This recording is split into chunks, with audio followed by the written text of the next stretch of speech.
Alrighty guys, this is going to be a brief section on titrations, and so you already know what a titration, the reaction that correlates with it. It's called the neutralization reaction. And what we need to do now is use that reaction and then back up and use stoichiometry, the whole multimole ratios that we learned a while back, and we're going to determine some volumes and some molarities about knowns and unknowns that we use in an experiment called a titration. So you can determine a lot with this volumetric analysis, but the first thing I want to talk about is, once again, what is a molarity? Think about it. I know you know it. It is moles per liter of solution, right? So that's our big M. But sometimes we use such small quantities, one whole mole and one whole liter is way too much. So we need to divide everything by 1,000. So we need to cut it down to a unit called a millimole over a milliliter. So if you divide everything by 1,000 up here, moles divided by 1,000, liters divided by 1,000, it's the same thing as moving the decimal back 3 spaces. So instead of us using a whole mole, we're going to use millimoles in some of our examples here. So just beware, I didn't make that up, it's called a millimole. But you can cancel the millis out, and guess what? It's still molarity. So I haven't changed the number at all, it's just I'm changing how the number looks right now.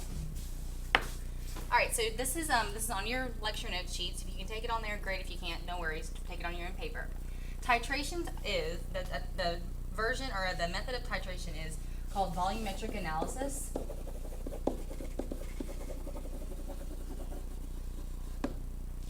Of an unknown concentration with a known concentration. So we have words, another term that we're going to use to describe the known and the unknown. The known is also called the standard. So something that's a standard has a known concentration. Don't forget bracket means concentration. Another word for the unknown is called analyte. And that kind of makes sense because we're going to be analyzing something about the analyte because it's unknown, and so we're going to be figuring out either its concentration or it's the volume needed of that. So what we do with this method is we use a burette. That's what this long thing over here is supposed to represent. It's got graduations on it, so it's got all these little bitty milliliter marks on it. There's this thing on the end.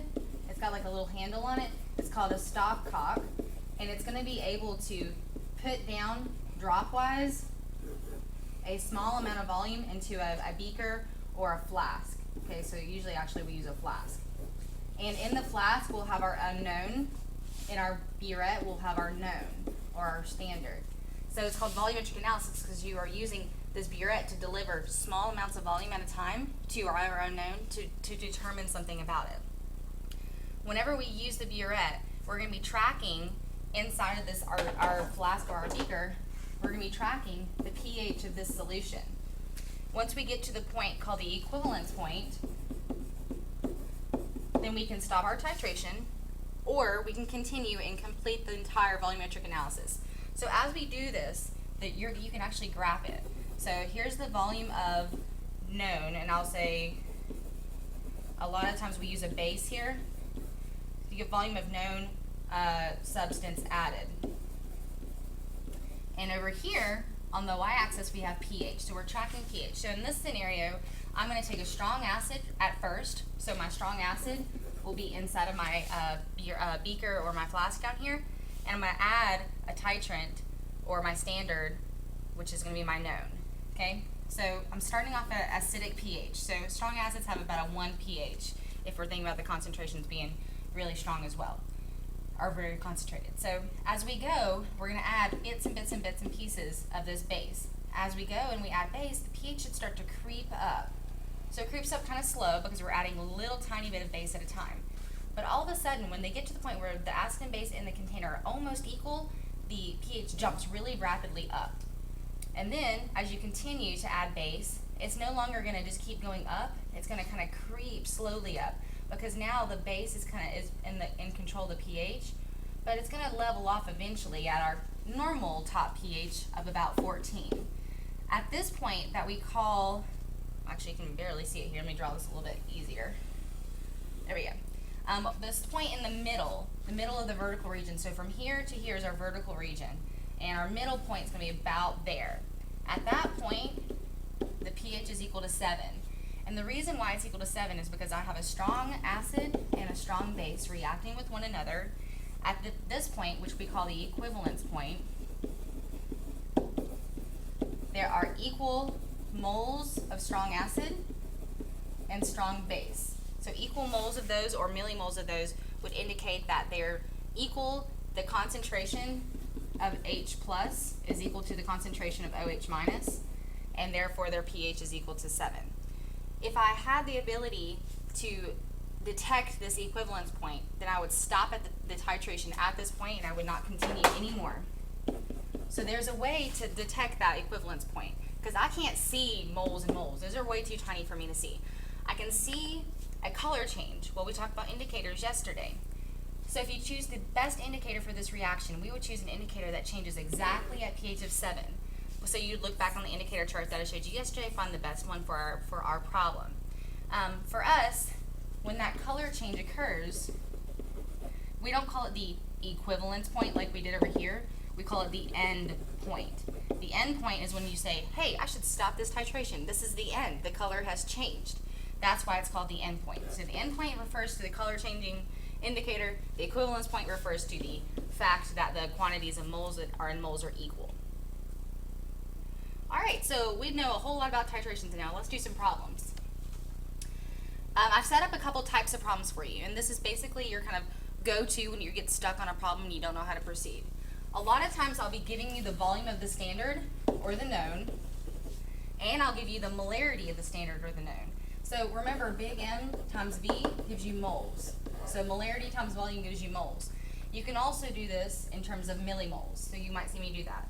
So when I get to moles of standard, how do I get to moles of unknown? Well, I probably have a BCE for me someplace. That's going to give me my mole ratio. So that's one that you definitely want to make sure you write down first, is your BCE, your reaction. After that, once you get to moles of unknown, I can ask you to do two things. I can actually ask you to go to grams of unknown, and how do you get from moles to grams? Think to yourself, you should be saying molar mass. If I didn't want you to go to grams and I wanted you to solve for molarity, once you get to moles of your unknown, you can then divide by the volume of the unknown, and don't forget that moles per volume gives you molarity. So that's how you can solve for the molarity or the concentration of the unknown. Those are the main two types of questions we'll do. So first example question. A student titrates, and as we're going, let's kind of identify the things that we see. A student titrates a 20 milliliter sample of a solution of HBr. Okay, so we have 20.00 milliliters of HBr. The titration requires 20.05 milliliters of a 0.1819 molar sodium hydroxide solution. Wow, we know everything about sodium hydroxide. We know the volume of 20.05, and we know the molarity of 0.1819 molar. So if we know everything about it, guess what? That is our known. We know everything about it. So this one, sodium hydroxide, is our standard. So the HBr must be our analyte. So I'm using the other terms here. The analyte was our unknown. Okay, what is the molarity of HBr? And that makes sense because we don't know everything about that. First thing I always ask you to do is write your BCE. So let's write that out first. We know what a neutralization reaction is. Hydrobromic acid plus sodium hydroxide yields salt and water. What's the salt? Sodium bromide is our salt. And HOH. And I like to write HOH because it looks easier to write it that way. As you start, if you go back to the top, you say, okay, I'm going to start with my volume of standard and to get to moles of standard. So M times V. I have 20.05 milliliters of sodium hydroxide. And if I multiply by the molarity, I have this in milliliters, so I'm going to use the millimoles version of sodium hydroxide. I'm not changing the number at all. See, 0.1819. All I'm doing is just putting a little m in front of moles of NaOH and a little m in front of liters. So that's liters of solution here. All right, so milliliters cancel, yay. Now I'm to moles or millimoles, same thing here, of sodium hydroxide. This is going to get me to my next spot. I can then go from sodium hydroxide to HBr. This is a 1-to-1 mole ratio, here to here. So I can put, instead of just putting moles, I'm going to put millimoles ratio. It's not changing my values at all. It's just allowing me to cancel units. 1 millimole of sodium hydroxide, 1 millimole of HBr. At this point, my millimoles of sodium hydroxide cancel. Now all I have right now is millimoles of HBr.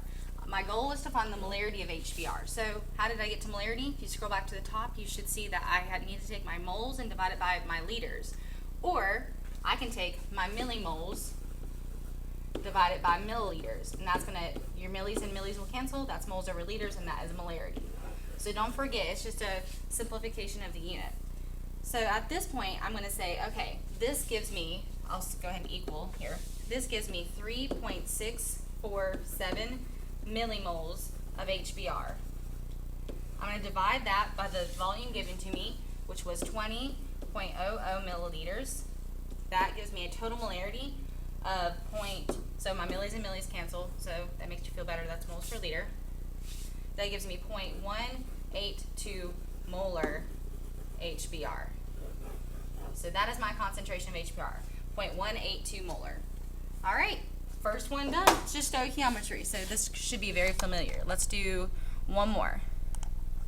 Vinegar can be assayed to determine its acetic acid content. Determine the molarity of the acetic acid in a 15 milliliter volume sample of vinegar that requires 22.7 milliliters of 0.5 molar solution of sodium hydroxide to reach the equivalence point. Okay, so reaching the equivalence point means that we're going to have moles and moles equal. So we have two things. We have vinegar, which is acetic acid, and we have sodium hydroxide. We can determine the acetic acid content.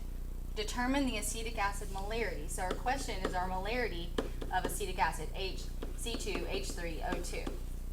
And we are given a volume of 15 milliliters of that vinegar, that acetic acid. And so we realize right now this is our unknown. We don't have our molarity for this one, so this is our analyte. The known is going to be the sodium hydroxide, and we require volume 22.70 milliliters, and we have a molarity of 0.550 molar. This is our sodium hydroxide. Since we know everything about it, this is our known. All right, so in this one, let's go about the first step we said previously was to recognize who's the titrant. Titrant just means standard again, and the analyte, so we just did that. Our BCE is next. So sodium hydroxide plus acetic acid yields salt, so sodium acetate, NaC2H3O2, and water, HOH. Look through it. Is it balanced? Yes. So it's a 1-to-1-to-1-to-1 ratio.